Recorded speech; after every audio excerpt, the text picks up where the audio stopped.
So I'll go back to the main screen here.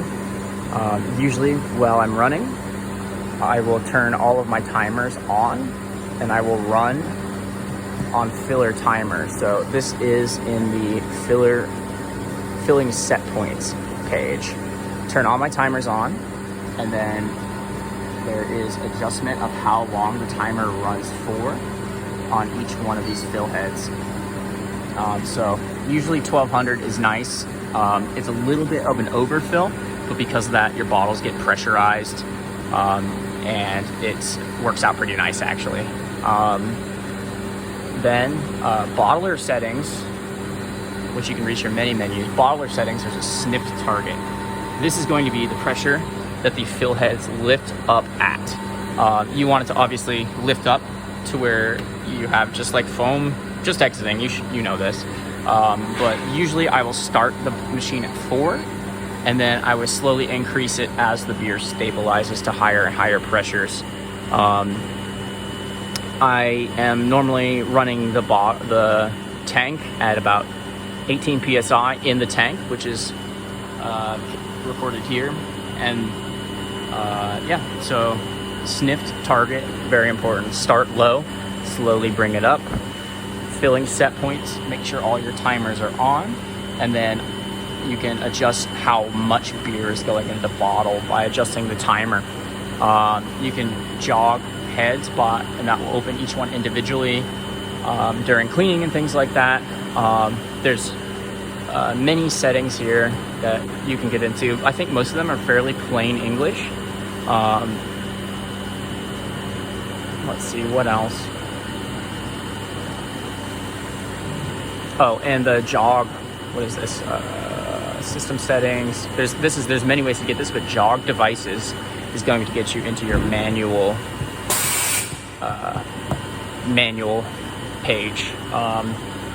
And then once timers are on, that's set. Bottler setting, that's set to 4. Usually I will, let's see.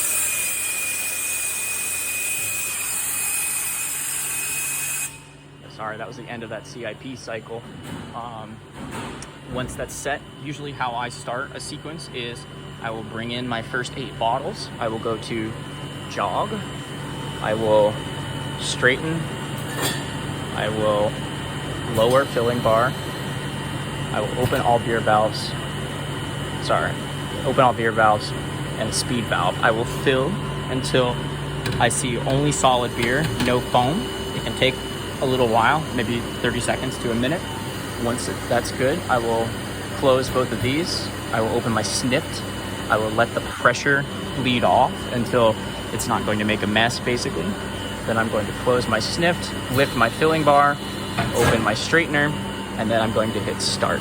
And that's going to start it into automatic mode. Now there's already 8 bottles there, so once it's running in automatic mode, I'll flag the entry sensor 8 times, and it's going to come down and refill those same 8 bottles again.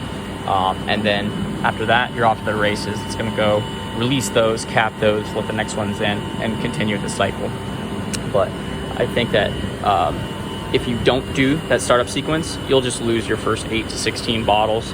Not a big deal. Honestly, you can just hit start and you'll be doing okay. I think the big things are, remember your snipped, set it low to start. That's the pressure the fill heads lift up at. And then setting your fill set point fairly high. Like I said, 1200.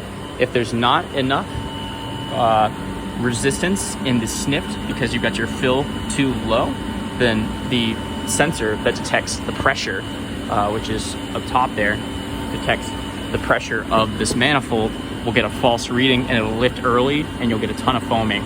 So you want to fill until the snipped tube is full of beer, and that's really the key to getting a good lift off.